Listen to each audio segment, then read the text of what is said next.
everyone, welcome back to another episode of the Nazrani Voice. We're here with two lovely guests today. I'm going to let them introduce themselves in a bit. We're going to talk a little bit about dating and discernment throughout this episode. So we're going to get some interesting advice from our guest today, who again will introduce himself in a second.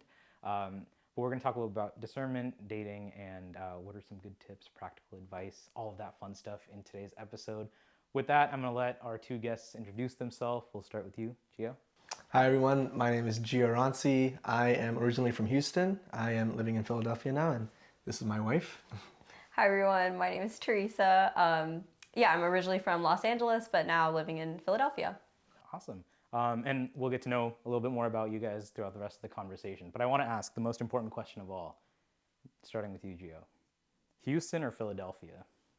It's a tough question. We have Philadelphians behind the cameras too. We do. They might throw stuff at you, but just keep that in mind. Keeping that in mind. Yeah. I don't know, it's hard to say. I think you'll always have like a natural affinity for your home where you grew up. My parents, a lot of the friends I made growing up there. But I won't lie, I love this season of life. I think I've never lived away from home, so living in a new city, living alone for the first time, living with Teresa, exploring a new city, the nature, it's definitely, I'm torn in two, but I think I will give it to Houston because that is home. That's your hometown. You gotta represent. I will represent. To maybe give Philly like the pity prize here? Like, what's your favorite thing about Philly so far, though? I have absolutely loved the seasons because I don't get that in Houston, by the way. If you don't know, it's perpetually hot or sometimes it's rainy and cold in the wintertime. But in Philadelphia, I've gotten to experience a gift of seasons. I've seen spring, summer, fall. Fall's in full effect right now. Yeah. And so it's been really cool to see all that. So yeah, it's like absolutely beautiful outside. Yeah. And speaking of another state that has no seasons, Teresa, same question. California, LA, or Philly? What do you like most about each place? Or Yeah, I think similarly, like LA is home, and so like I will always love LA and California, and there's so much to love about it. But Philadelphia is also very beautiful, especially right now with fall. I don't think I can pick, but I think I'll pick LA just because hometown representing again. Yeah. Nice. And you've always grown up in Houston as well, right? Yeah. Okay. I was born in India, and then I pretty much moved to Houston right after. So I consider myself born and brought up in Houston. Yeah. Okay, nice. Are you also, I know like Houston is obviously a very huge community, so are you in that same situation? I feel like everyone in Houston lives like within a block of someone else. Yeah. Also going to the Syro church. There. Exactly. That's probably the biggest blessing of my life. I grew up in a block where there's Malayalis on every single street, probably a house away from each other. So I grew up so close to my friends.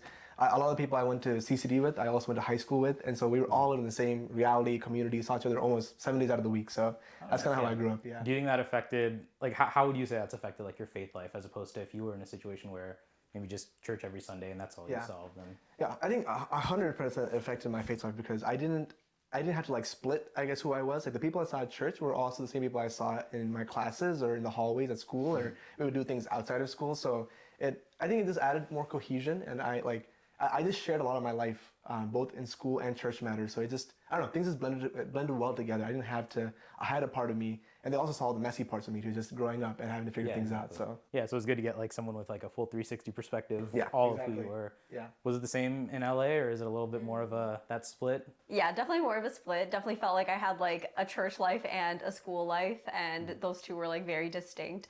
Because like, you know, in LA, the community is much smaller. Like I'm not living like down the block from like my friends, and like my high school, there was like me, my sister, and like two other Malus, and that's it. So definitely very different. Yeah, like I'm telling my school friends like, yeah, so I'm at church on Friday evening and Saturday morning and Sunday morning, but you know, like they're just like, oh, okay, like so this is just your whole life, yeah, your whole weekend then. Exactly, yeah, every weekend. But so it's kind of different, but yeah, I feel like I had the same thing growing up in San Francisco. We're all kind of scattered all over the place. Is it the same in LA, I'm assuming? Like everyone's just kind of... Yeah, pretty scattered. I mean, not like insanely far, but scattered enough. Yeah. Okay, got it. So like, you know, you're from Houston, you're from LA. What brought you guys together? Like how'd you end up meeting before we get into the whole dating story? Yeah, good question. I saw Teresa for the very first time on an Instagram post. I think it had to do with a Syro Creatives post or something, or a post on her account. I just saw a picture of her and I'm like, oh, she's really pretty. But that was my first awareness of her. But we met through mutual friends. I have a couple of good friends in the Los Angeles area. And when I went to go visit them one time, she was also in that community. And so I happened to run into her, just talk to her a little bit. So that's probably the first time we met, just in passing through friends. Okay, yeah. Nice. And then Teresa, when you first? Yeah, it was essentially like a mix of like mutual friends because he was friends with my friends from LA, and so yeah, and then also like Jesus Youth, like just like run-ins with Ciro and like JY and all that stuff. So it was like a mix of everything. Yeah. For those who don't know, can you share a little bit about like what JY is, like at least from your perspective, and what your experience has been of it? Yes, yeah. JY or Jesus Youth, it's a lay ecclesial movement. It's just a fancy word for a community or a group of people that live a very similar lifestyle together. And so Jesus Youth, they're really focused on being missionary and evangelistic, and particularly working with young people and the youth. So yeah, it's just a group of people, a way to live life a little bit more in a way to evangelize, be a missionary, and to be joyful with young people. So you guys, have you been involved with it since, like, was this like from Houston, from the get-go you're attending? I know they have like depending on the situation, the setup, like weekly prayer meetings or just like going on retreats hosted by them. Yeah, for me, I kind of grew up around Jesus Youth. My parents were involved, and Houston has a pretty strong Jesus Youth presence. So there were things like high school prayer that happened somewhat weekly, and then even in college there were campus prayers, and there were other things happening pretty frequently. So I think I just grew up being exposed to it, being aware of it, seeing my parents be involved in it. My friends were also, tangentially involved in it. So I just grew up seeing Jesus Youth almost all around me. So that was my experience. Yeah. Nice. And then Teresa, I know SoCal in general has a pretty big Jesus Youth population. I've heard at least. Yeah, it was a little different. I think for me, I actually like only really like got involved in it more in college. So yeah, I didn't really grow up with it at all. And what was your experience coming into college and then, being in, because it's a very, like, I always love it because it's such a unique lifestyle. And like, you can, at least for me, I feel like I can always tell a JY person, or at least like there's certain traits where I'm like, oh, that's a JY thing for sure. What was it like coming into that community in college as opposed to growing up with it? Yeah, I think like obviously everything is just like super new and different, but in a beautiful way. And I think it was just like part of like me growing in my faith life, like during my college time, that like I was like, oh, this is like another place in which I can receive and like grow from like a community of people. And so I think that's what really like drew me to like just growing in relation with like those people. Yeah. Oh wow, nice. Okay, now let's get into the meat of why we're here today. So we're trying to do this whole series and conversations around dating and discernment and vocation. So you shared a little bit about when you first like interacted with Teresa, I guess, seeing her on Sierra Creatives. Can you share a little bit more about what was like the first time you met? What was that? Was it awkward? Was it really fruitful? Was it just like, oh, cool, she's here? Like what was that like for you? Yeah, like I was saying, I saw her on Instagram and I'm like, okay, cool, this person exists. She's really pretty, but I don't know anything about her. But then I had some mutual friends in California. I went to just go visit one summer, and I knew that she would be there. So I think in my heart I was like, oh, like, will we interact? Will we not interact? And it was a little bit underwhelming because I wasn't really trying to make anything out of it, but I just said, hey, oh, cool, nice to meet you. Oh, we finally see each other in person. So it was a little bit underwhelming the first time, but yeah, it was just a very casual, chill way of interacting the first time. But from there, I think we came back. I went back home and we started talking a little bit more, and then we would see each other at different Zero things or retreats, or we helped out with different JY retreats. So there was just more frequent interaction. And then I visited my friends again in California for like winter break, and this time I got to spend a little more quality time with her. And that's when I realized, oh, it's not just like a crush I have on her. I think there's something more in my heart. Like I think I want to get to know her a little bit more.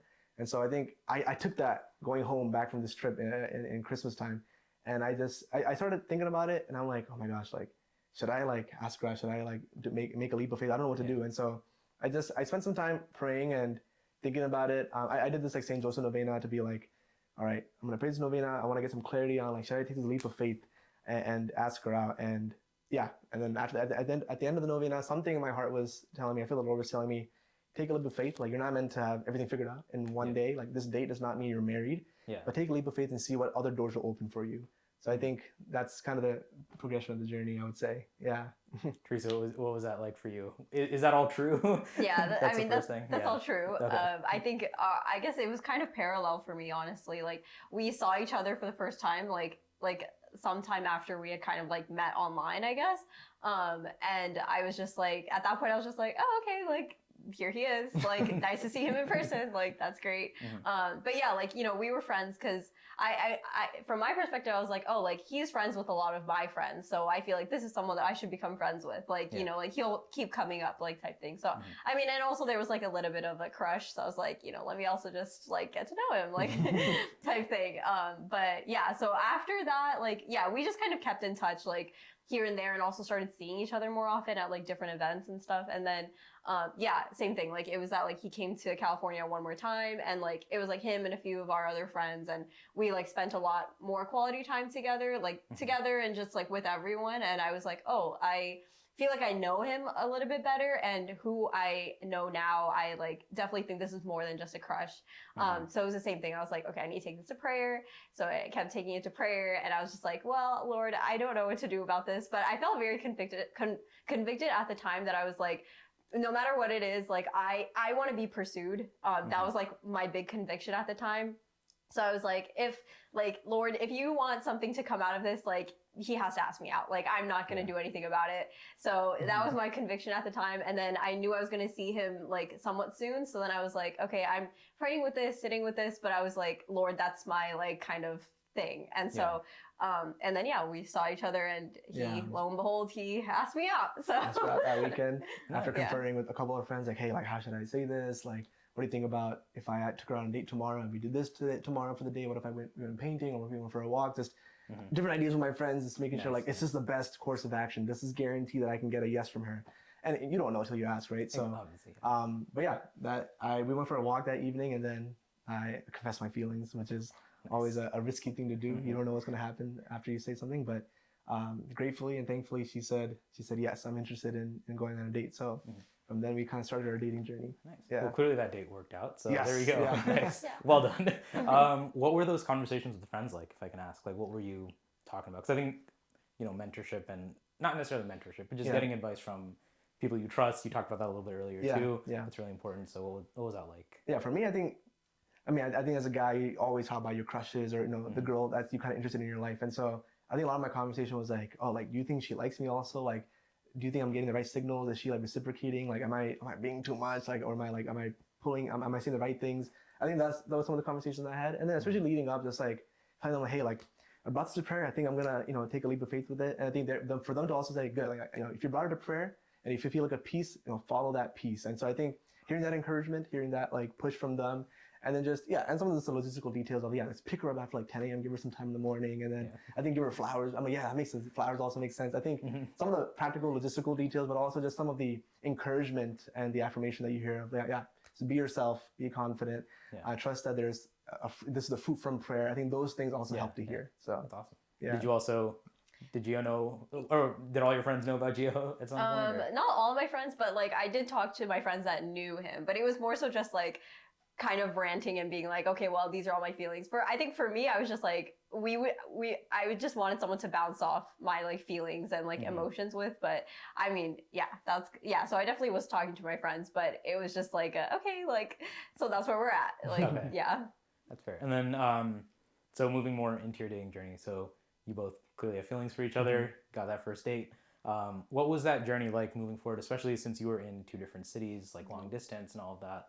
Yeah, that was definitely a unique challenge for us. I think I knew that going in, if I asked her out, it's gonna be long distance. It's not preferred, you know, it's not preferred, but I think my mentality was, you know, I want to make this work, or I'm interested in making this work, so I'm ready to take on whatever challenge comes my way, and if that's gonna be long distance, so be it. I think we can be creative enough and intentional enough. So, from the moment I asked her out, we went on a date, and then she flew back, and so we were long distance from like day one, basically. And so I think some of the challenges with that is she's on the West Coast, which is a different time zone than me in Texas. So having to figure out her schedule, she's in school, I'm in school.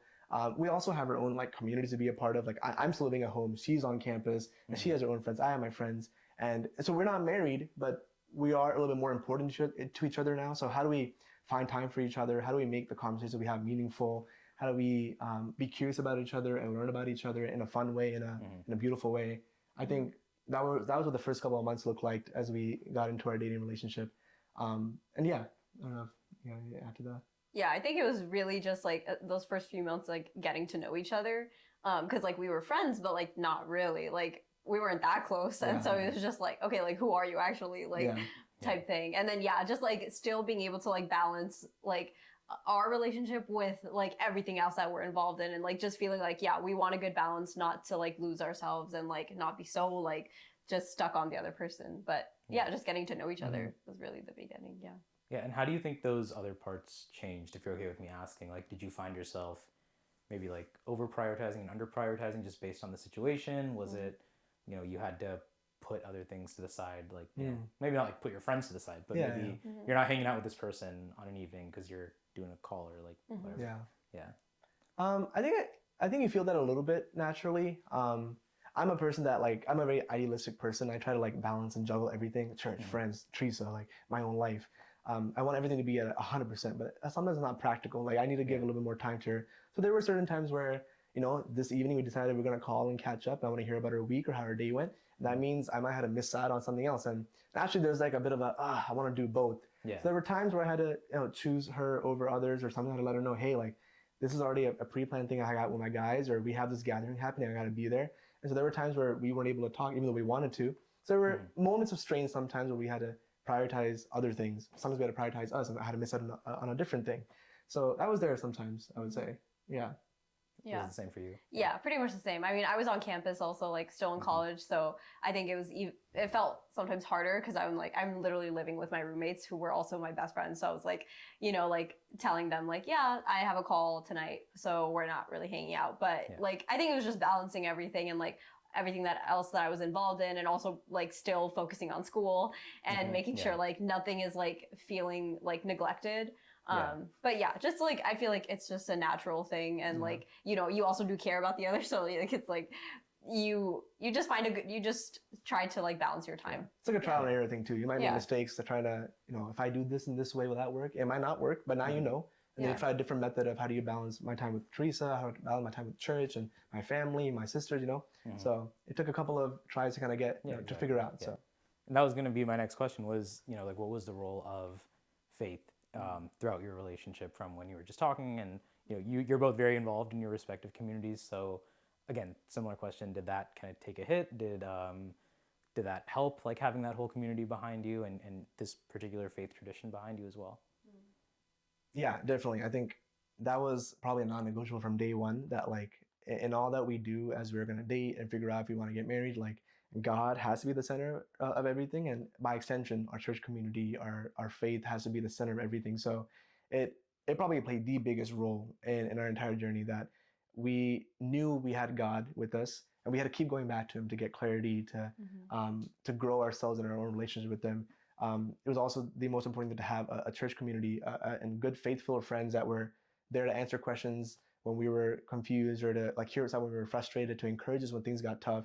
And so, I think faith played the biggest role in our relationship. We tried our best and failed sometimes to make sure that was at the center. Yeah. Yeah, essentially what Geo said, like faith was at the center of everything. Like God is at the center of like our lives individually, and so coming together now in a relationship, like that would naturally just God would still be at the center of our lives. And so I think He was always like the priority, like making sure that like we're still going to prayer, and like I mean it's such a like it's at the foundation of like who we are. And so throughout our relationship, throughout like the dating process, like He was always like there with us, and like just reminding ourselves to like keep going back to Him. Practically what that looked like is, because we're long distance, it's kind of hard to, pray together all the time. But when we would be in person, we make sure, can we go to mass that day and try to receive the sacraments? And I think I'm really glad we made an effort to try to do that, because I think the grace of the sacrament of the Eucharist would touch our lives that day, or even on days that we don't know we need it. And during long distance, maybe during a certain time of the year, like during Lent, we would try to pray a little bit more intentionally together, or we try to read the mass readings together. We would try to encourage each other, make sure you go to mass that day, or I'm going to confession this weekend. Like, let's try to go to church. And I think we try to give each other encouragements and try to weave it in that way. Pray together, do certain novenas together, things like that. I think are practical ways we try to bring the faith in, and how faith allowed us to be grounded. Yeah. So that was actually my next question. Do you have any practical tips for people who are maybe just starting a relationship, maybe they're long distance or in person, like to keep faith at the center of their lives? Like, what would you recommend?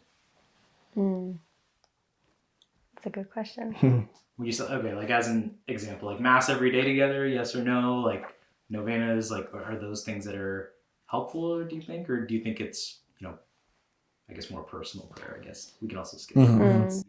Well, I think it's just like dependent on the person and like, like how do you pray? How does the other person pray? Like what makes sense for you guys? I think like for us, like obviously like faith is at the center of our lives, and going in like as we're dating, we want to keep that at the center, but also realizing that we have our own faith lives. Like, I have my own relationship with God, and Geo has his own relationship with God. And so making sure that like our faith lives are now not becoming dependent on the other person. So like we like also just like depending on like how we were progressing in our relationship, I think like praying together or making like God at the center of our lives like changed, and like it changed throughout the relationship. Like in the beginning, it wasn't that we were praying together like every call or anything like that, like because it's like we barely even know each other, like type thing. But it's like, okay, like maybe we can do a novena together because this is a saint that like I care about, or that Geo cares about, or like maybe this is someone that we both want to grow closer to, or like something like that. But I think naturally as our relationship progressed, like we would do like more things like the like liturgy of the hours, or like things like that. But then I think I would emphasize it's most important that you have your own relationship with the Lord, because He wants to get to know you first. Like you don't lose yourself when you start dating a person, and so I think that has to be intact, and you should strive as much as you can to make sure that's a priority. And so like you said, practically it's going to look different as the seasons go on in your life. Very early on we didn't pray together because we were getting to know each other, and prayer can be an intimate thing. But as time went on, we would try to pray a rosary together every now and then. Again, we were in person, we would go to mass together. We would try to pray certain novenas together. So I think a tip is just know yourself. Like how do you and your significant other, how do you guys like to pray? Are you guys comfortable praying with each other? And giving it time to naturally come. You don't need to force it. If you're a little bit uncomfortable, giving it time to see, does it make sense? Oh yeah, let's try prayer. See what works for you. And the beautiful thing is like we have the space and the freedom to be able to try and see, this is comfortable. Do I like praying in this way? And discovering new types of prayer that help supplement your prayer life and your spiritual life. Yeah, that's awesome. Did you guys have like any particular prayer that you kept coming back to, or anything that worked really beautifully for you both, or even just individually as well? I think we really like doing the Saint Teresa Lisieux novena, because I think like her, she's kind of named after that saint, and I also like her. But then knowing that this is like a patron saint for her, we try to bring her into our life, and it's been really beautiful. And we've like received like roses as a promise, and like we've received like small blessings that way. So that was something we always kind of came back to, and we even this past year we were able to do it together. So that's something we kind of held on to. I think also just the rosary. And we've done like we're currently doing like the rosary, the 54-day like rosary novena. We did it before like our wedding. I think the rosary, like at certain points, like we do it more consistent. We pray it more consistently, and like we'd like always come back to this thing of like, wow, like we hated family prayer and like praying the rosary every day, but like we see the fruit of it and like the power in it. And so we're always like, anytime we're at like a low or like, going through a tough time, we're like, we should probably go back to the rosary. We don't do it every day. We don't do it perfectly, but she's always going to be there for us, Mother Mary. So I think that's always been something we kind of go back to every now and then. And then our own like saint devotions. We like, I really love Padre Pio a lot, and Saint Francis of Assisi. And so I would try to, ask for their intercession and ask for them to pray for me. And things like that, I think we try to weave into our faith. Yeah, that's awesome. And then moving on from, like obviously keeping your own personal prayer life and your own spiritual life is important. I keep asking about community, so I'm going to ask about it one more time. Did you have any like particular mentors, Chetins or Chechis, like any older like figures that were helping you out during this time that you would go to? Yeah, definitely. I'm a big proponent of living in community, and you're not meant to do anything in isolation. Like we're meant to live this life together, side by side. And so even with dating is like a personal thing between me and her, but sometimes I don't know what I'm doing. This is a new arena of life for me. I don't know how to handle a certain conversation, or I didn't know how to handle this feeling. It's a new feeling for me. So having older Chetas and Chechis to talk to, I have a really good married couple friend, Johnny and Melissa in Houston, And I would see myself going over to them frequently, asking like, how did you guys navigate this when you guys were dating? Because they've been through it before, right? They have a specific insight because they've gone through that struggle, they've gone through that experience, they're on the other side of it now. So they're able to give a new insight or give me something from their experience. They can pray with me also. So I think that was so necessary for me, and I'm so grateful I had that. Otherwise, I'd be going through it alone, and going through something alone can be overwhelming at times. It can be scary at times, but having a friend, having a mentor, an older chair and it can, it can really ease the pain, ease the confusion, ease the overwhelmed feeling, and it gives you clarity sometimes. So yeah, that was my experience. Yeah. I think similarly for me, I think in the beginning I had like spiritual direction kind of with Joe Biachin, and that was really like good for me. I think to just like figure out like my own feelings and like everything within the discernment with Geo. So that was really like powerful for me in the beginning. And then even like later on, like the year like leading up to our wedding, like father like Kevin Hutchin, he was kind of like walking with us, and so like that was really powerful for us, like just to like have like a spiritual like mentor and like someone to just kind of like like who's like walked with so many couples to just like also walk with us and like give us like practical tips and also just like real things to think about. And so like that was really helpful. And then again, like having like older couples to like walk with, or even just like have a conversation with, like even if we're not like consistently keeping up with them, to just like if we're both in Houston, like, oh, let's hang out with Johnny and Melissa, and like just like share like how everything's been going, or like we're often in like different cities throughout the country, and so like if there was like a certain like young adult couple that like we were like kind of like closer to, like we just like grab a meal with them and like just share how everything's been going and like learn from them, hear from them, because like obviously everyone's relationship is so different, but there's something to learn from everyone. And then on top of that, I think like we had a lot of peers, like friends of our age that were also like dating, and so even just like sharing with them was so great and helpful, because it's just like always the feeling of like, oh, it's not just us, like we're not alone in this, like everyone is like going through like something similar or something of their own, and like that was always just so helpful. And then also just like even like our single friends, like of my own, like my like girlfriends or like Geo's like guy friends, like to share it with them and also like bring them into our relationship was always so helpful, because like they also know us sometimes better than we know ourselves, and like to keep us grounded and always like calling us higher was always just like so helpful. I guess when you found either inadvertently or directly like these mentors, what were the things that you admired most about them? Like what were the qualities, both as individuals and as a couple, that you found really helpful and fruitful for you? Yeah, I think what I would look for in a couple that I guess I looked up to is, I mean, from a guy perspective, I would try to like, I would notice how the husband would, talk with to his wife, or the way he would like act or take care. And I would look, is it, how caring is it compassionate, is it kind? Because I want to be a caring, compassionate, and kind. So I would try to look for people that emulated that, or they were really, caring and kind and gentle. And so if I saw that, I would really be inspired by it. And I would ask them like, how do you communicate when you're going through something tough with your spouse? Like, how do you say it in a loving way? Because I would see them be loving, and so I was curious how they would do that, handle a conflict in a loving way. So that's something I would look up individually to the guy, to the husband, and see if I can be inspired by that. And as a couple, I think just if I see them living like a radical life of love, like if they're living a very generous life in their time that they give, in their resources that they give, if they open their hearts very vulnerably to others, that was something I looked up to a lot. Just they were sharing who they are to others very generously, and I think that was something I admired and I would look for, to see if I can model after that, or hear about how can you be more generous, how can you be more sacrificial. That's something I would look for. Teresa, what were you looking for? Were there any qualities? I don't know if I was looking for anything specifically. I think it's like obviously like just constantly being inspired by like the people that we were like talking to and like walking with, and like like seeing like their expression of their faith and like the way that they are living out like their Catholic life in such a beautiful way, and like everyone is doing it so uniquely, and like what can we like take away from this, like obviously like you sometimes like I think a few times like I would feel this like, oh, like we have to do it like that. Like if they're doing it like that, we should do it like that too. Because it's like they're older, they've like gone through this, like maybe that makes sense to do. But then also realizing that like we are different people. Like everyone is like a different couple, and so like like kind of taking bits and pieces from everyone, like learning like what makes sense for us. Yeah. Yeah.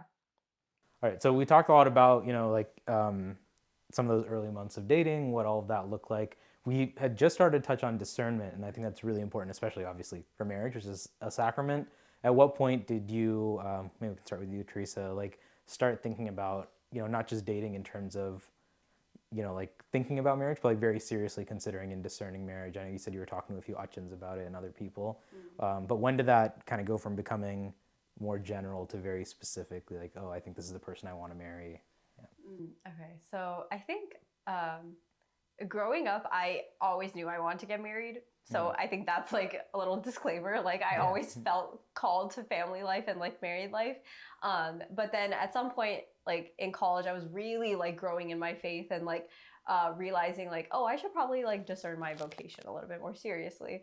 And so with that, I was like, well, I always felt called to married life, but maybe I should discern religious life as well. Like I think for me, I felt like I should properly discern like both of my options and like see if I am really truly called to married life.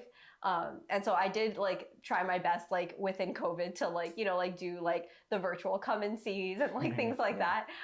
Just to like, like fully explore everything and like close that door. But always with this feeling of like, Lord, like I really do want to get married though. So like I really hope. But you got to cover your bases a little bit. I gotta do like what I have to do, but I'm like, Lord, like my desire, like type thing.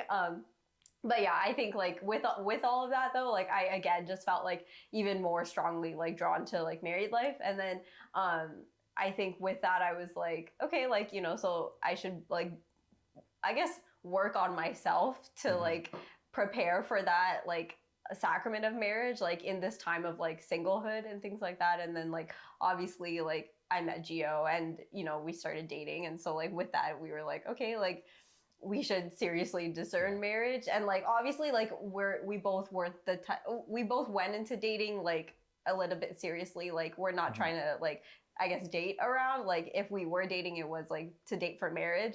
But I think we took like the first 3 months to just like kind of like get to know each other a little bit better. And then like from then we were like, okay, do we feel called to like discern marriage with the other person? And then from that point onwards, it was like, okay, we are like seriously discerning marriage like with the other person. And like that was kind of like a shift like in our relationship, I guess.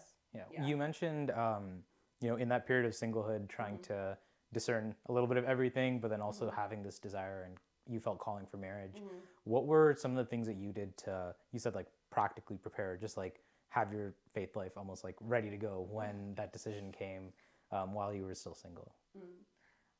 Well, I think like obviously like it's never gonna feel perfect. Like you're never gonna feel like, oh yeah, like actually at this point I'm like great, I'm good, like type thing. But I think it was just like I was like, okay, I need to just make sure like I have a relationship with God and like continuing to work on that with like my prayer life, like my sacramental life. Like I think just putting that at the center of everything, like prioritizing like mass and confession, like adoration, like making God like at the center of my life and my day, like every day. I think that was like the goal always.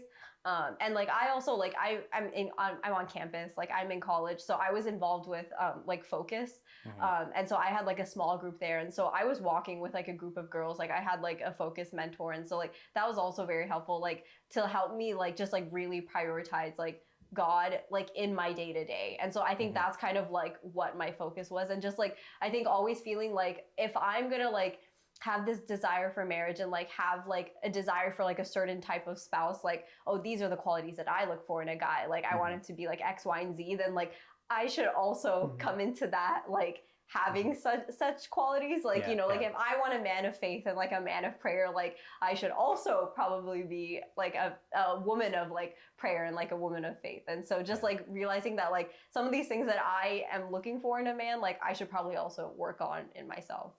Nice.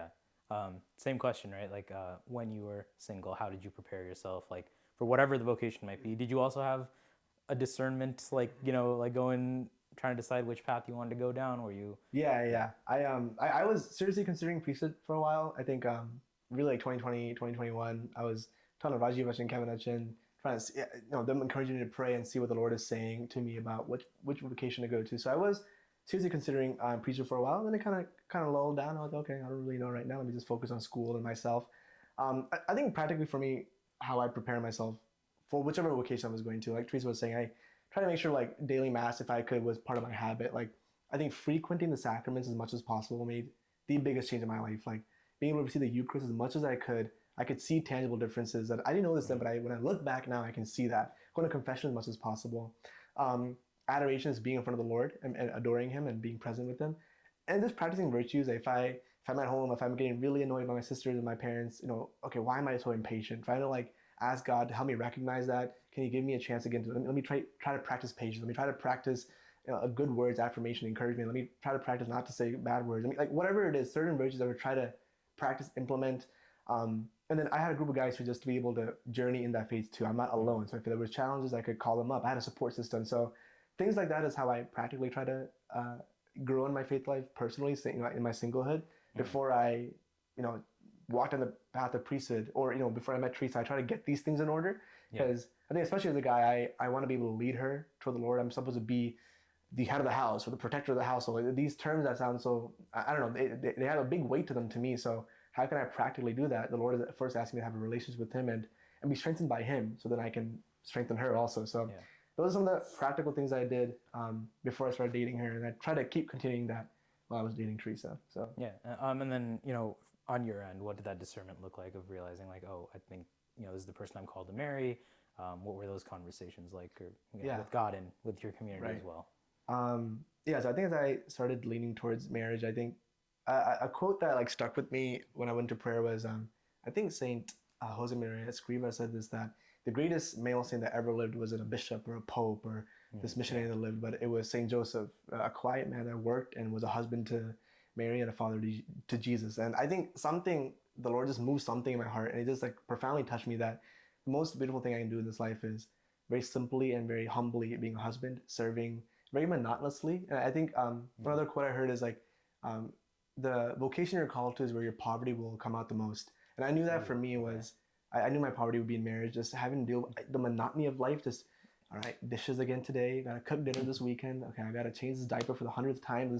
In that monotony, I knew my poverty would come out. I didn't want to do it. All the worst parts of me would come out, but that's also where God would meet me the most profoundly. So I think those two quotes helped me in prayer, helped me to realize, I think I'm called towards marriage. And I would use that as a framework as I'm seeing Teresa. Like, I think our relationship is getting a little bit more serious now. I think at some point, we had a conversation of, okay, let's like start discerning marriage. Like, can we see a life together? I think when I brought her to prayer with the Lord, I could imagine a future with her. I think He allowed me to like imagine with Him and see that I can see myself building a family with her. I can see myself coming home to her. I can see myself raising kids with her. All those things I was able to kind of imagine and see. And so I felt the Lord was telling me, this next door is open. Explore it and see. I think you can. I think I was called to build a life with her. I think another thing was we would have some hard conversations of like, is our relationship bearing good fruit? Jesus says like, you shall know a tree by its fruit. And so, I would ask her. I would ask myself in my own personal prayer, like, is our relationship bearing fruit of the Spirit? Is there more love? Is there more joy, peace, patience, kindness? Do I see myself becoming more loving, more joyful, more patient? And I could see that. I could see that we were generally going in a direction where I felt my heart stretching the capacity to love. I could see myself becoming more joyful. I could see myself becoming more patient. I could also see sometimes the bad fruits we had, that I would quarrel with her. I would get a little bit too angry, too impatient. And those are areas I had to work on. But I think when I brought that conversation to her, when I brought that conversation to God in prayer, I could see that we were bearing good fruit. I could see that I could really build a life with her. And I think those things helped really solidify the fact that I want to marry Teresa. I want to build a life with her. So it's beautiful. And then like when you talk about going from discernment, I feel like a lot of people say you enter a phase of discerning to get married. In the day-to-day, what does that look like for you guys? Like, does your prayer life like ramp up a little bit more together? Is it like, are you now like going to go talk to priests about like booking them for weddings and stuff like that? Like, what is that? Because I hear that phrase a lot, and I'm just personally curious. Like, what is that? You shared quite a lot about it, but like in a more day-to-day thing, like what do those conversations literally very practically look like?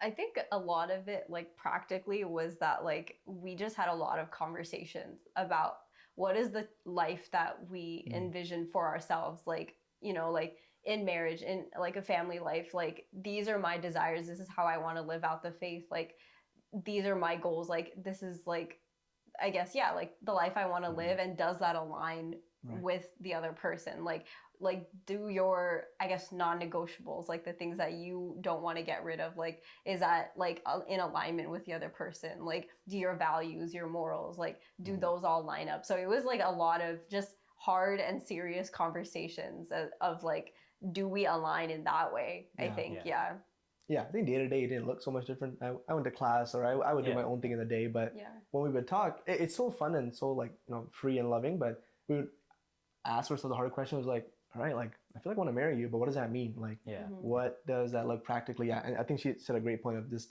what is the life that we want to build? Like, do we have a shared vision? And that doesn't mean every single nitty-gritty detail has to be figured out. Like on a Monday and Tuesday we should live like this. No, not like that, but a shared vision of God is the center. I want to live, raise a family that worships and honors God. I want to make our life a gift to the Lord. Like I think knowing that we were on the same page about that helped us go forward. But yeah, I think practically that's what discerning to us meant. We would have a harder conversation and then bring him back to prayer with God and double check with them and hear a piece from him and kind of keep going forward like that.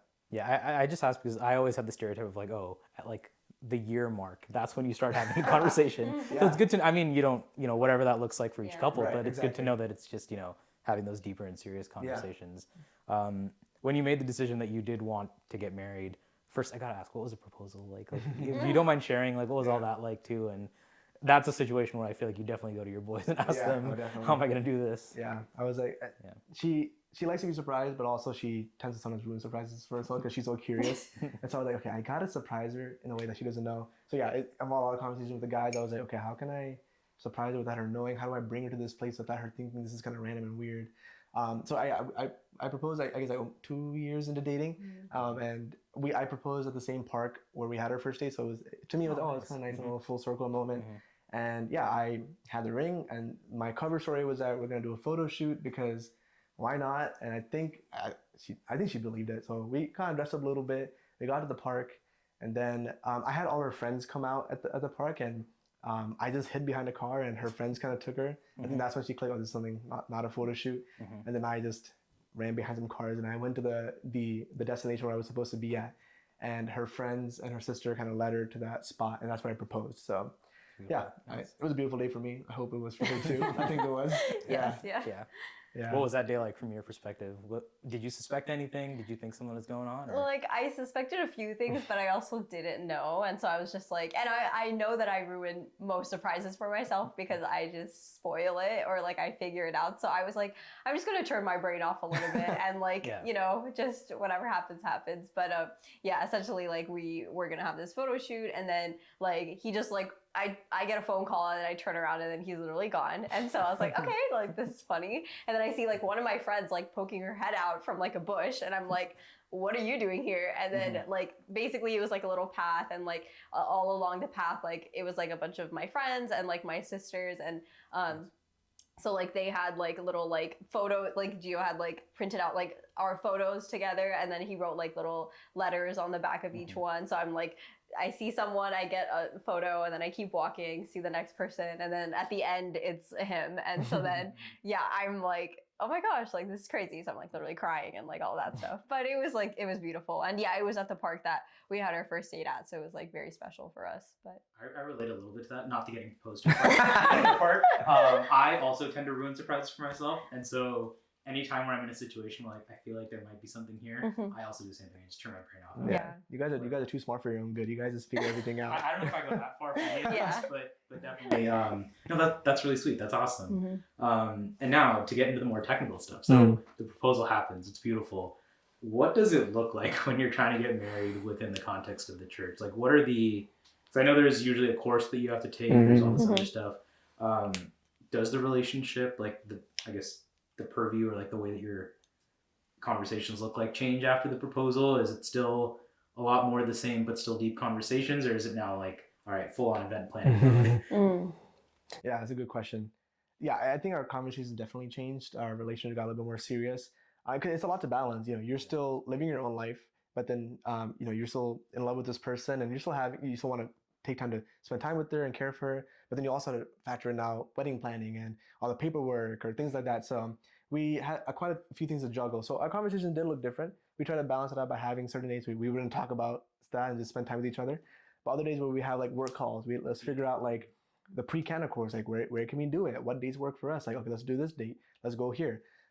Even for the betrothal, there's a lot of I didn't know there was this much paperwork for planning a wedding. So getting the paperwork signed by this achin, we gotta bring it to this church. My achin needs to sign it. Things like that. So yeah, I feel like our conversation started shifting a little bit more practical, but still try to make sure it was loving and fun and free and yeah.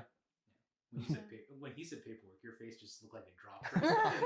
Oh my gosh, Yeah, there was a lot of yeah. paperwork, and I think it was just hard for us because like I'm in Philly, but my home parish is LA, and then he's in Houston, and so it was just like so much back and forth and making sure that like everything is taken care of before the betrothal and before the wedding. You got to sign something, get it back to California, then get it to Houston and all that stuff. Oh man, what's pre-Cana like? Can you explain if people don't know like what that is, like what that refers to, and then what does it look like? Like what happens? I mean, the way I understand pre-Cana is, I'm sure people know the wedding at Cana, and so pre-Cana is pre-wedding at Cana. So before we can have our own wedding at Cana, we gotta have a preparation to make sure our wedding day is the most beautiful day, the most perfect day, a spiritual preparation. So the church offers that both in Ceremonial Law and in the Latin Church, in every parish, in every church, they offer a marriage prep course. And so it's to be able to cover some of the church basics, some of the things that you need to be able to do and carry out, but also a way to learn about each other a little more intentionally, just to give you hopefully the best chance of being able to enter into marriage as ready as you can be. And so, yeah, that's what pre-Cana is. And what we did was, our schedule sadly didn't work with what was available in the Ceremonial Bar Church.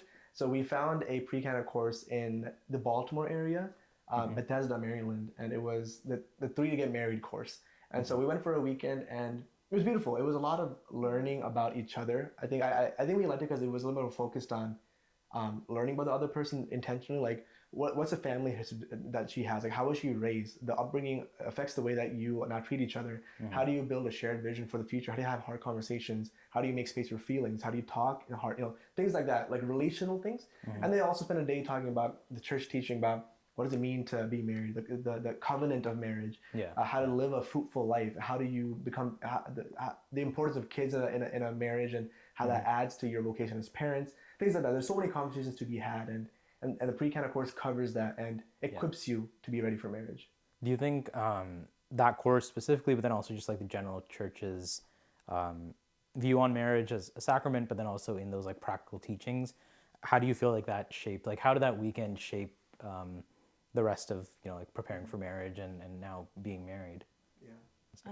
Yeah, I feel like during that weekend, like it's funny because like at that point we had been dating for like 2.5 years or something, and so it's like you feel like you know the person, and then they like that one was really like psychology based, so they brought a lot in about like personality types and like like your temperaments and things like that, and so like learning more about that about the other person, we were like, oh, this makes a lot of sense in terms of like why when we have an argument, like I react like this and Geo reacts like that, or like things like that. And so I think that was really powerful for us, like to take leaving the pre-Cana, because now like it like as right after leaving and like even up until now, like we like bring that up a lot of like, oh, like I think we just really learned like more about the other person and like why we say the things that we say or do the things that we do, especially when it like really doesn't make sense to each other, because it's like we're just different people. And then also with that, there was a lot of conversations about like finances or like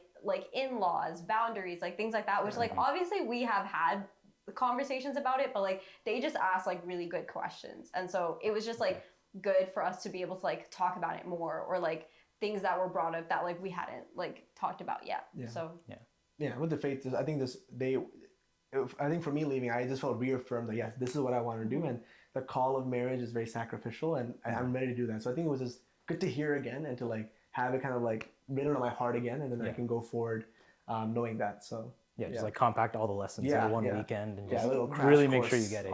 Yeah. It's just in the sense of like the larger church, where do you think the church can maybe do better in terms of improving conversations around marriage or just like dating in general, and how the church can support dating, which is kind of a weird topic. I don't know if many people talk about that. If you have anything to share on that. I think in general, and I think the Ceremonial pre-Cana courses are getting like revamped and equipped more. I think it'd be really good to tackle like communication within the relationship, like how to effectively communicate. I think like Teresa was saying, like learning about certain responses that your significant other has, why they respond this way, like what triggers them, or how do you learn to hold a space, be patient, like speak kindly, or like things like that. Like I think communicating, people always say communication is key in a relationship, and it is, but people just say that, but how do you actually communicate well? How do you learn about the other person, and how do you like keep that in your heart as you interact with them going forward? I think that's something, I think it'd be cool if pre-Cana courses can emphasize that more, or like cover that more. Um, yeah, and then as a larger church, I actually believe there's so many resources already available that the church has. Um, eh, like we have the saints to look up to. Like we have Saint Zélie and Louis Martin. We have their example. We have the Holy Family to look up to. So there's so many places we can look up to in the church, and the church has given us so much. Saint John Paul II has written so many books and encyclicals and things like Love and Responsibility and Theology of the Body, and so there's so many resources available to be given. Maybe there's like a lack of knowledge that couples have or people have, so maybe the church can, the parish or that priest, they can do a better job of making it aware or bringing to the forefront, because maybe the people have a hard time seeking it out. So yeah, I think making things more aware and more available, because the church has so many good resources already. I feel like the church has always been about family life and of love. The church, lives love. So just making that more available to couples and to people. Yeah, I mean, like you said, like, St. Joseph, Mary, Jesus, the Holy Family is very much a center of our faith life in a lot of ways too. Yeah. Teresa, anything that you would add to that? Or... No, not really much to add. Yeah, I think it's just that, I think the church has a lot of resources. It's more so like we just need to find them, or just like make it more accessible. Yeah. Nice. And then now that you're married, what are your thoughts on, I don't want to again, you're not marriage experts necessarily. I mean, in your own life, in your own relationship, obviously, yes. But, as you look at kind of like the Sierra Mulbar community specifically, I know for a lot of kids, dating is a very sensitive topic. Marriage is a very sensitive topic, just in terms of either balancing expectations with parents or like with the community at large, dating too early, getting married too late, all of that. Do you have any sort of thoughts on some of those either positive or negative, I guess, like community aspects of dating and marriage in the Sierra Mulbar community? Yeah, it's a loaded question. There's a lot of layers to it. Yeah. I think there's a lot of good and bad, positive and negative. I think, from the young people's perspective, from our perspective, I think, first understanding that our parents didn't really grow up in this reality where dating is a thing. The reality is most of the times arranged marriages or just through other people that their parents were set up, and so they're coming into a whole different reality. It's pretty stressful. Like how do I ensure that my child has a good marriage and finds a good person? And so it's a little bit stressful. So I think to understand there's a difference in mentality, a difference in the way that we approach marriage and love versus the way they approach it. But the end goal is the same: to have a beautiful spouse, a beautiful life with the other person. And so I think having hard but needed conversations with your parents, like, hey, like, well, I think I want to get married, but this is the way I'm looking at it. This is the way I want to approach it. Like, what do you think?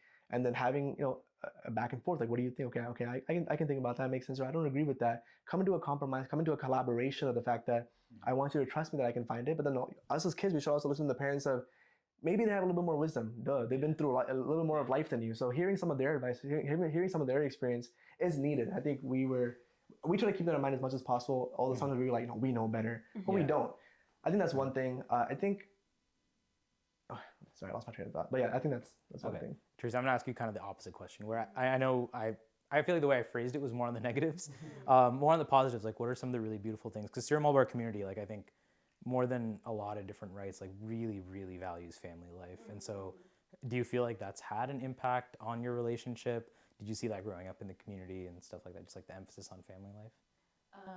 I think there's definitely a lot to be learned from our our Sierra Mulbar communities in terms of like marriage and family life. I think I'm learning to appreciate it more and more, like as we grow in our own marriage. Like I was saying earlier, like family prayer. It's like so slept on. I think it's just like something that it's just a rite of passage. Like you grow up hating it, and then like now I'm like, wait, I see the beauty in it, and I see how important it is, and I'm like so grateful that our parents like tried their best to prioritize it as much as they can, even though I was just such an annoying kid and like always caused so much trouble during family prayer. I'm like, oh wait, I get it. Like, yeah, we're gonna do a rosary every day. Like, or like, you know, like try to do something like where it's like we have a family prayer like every day, like type thing. And so I think things like that, or like just like the emphasis on like a family unit and like like I think that's like a big thing like in our culture or like in our communities that like, you know, like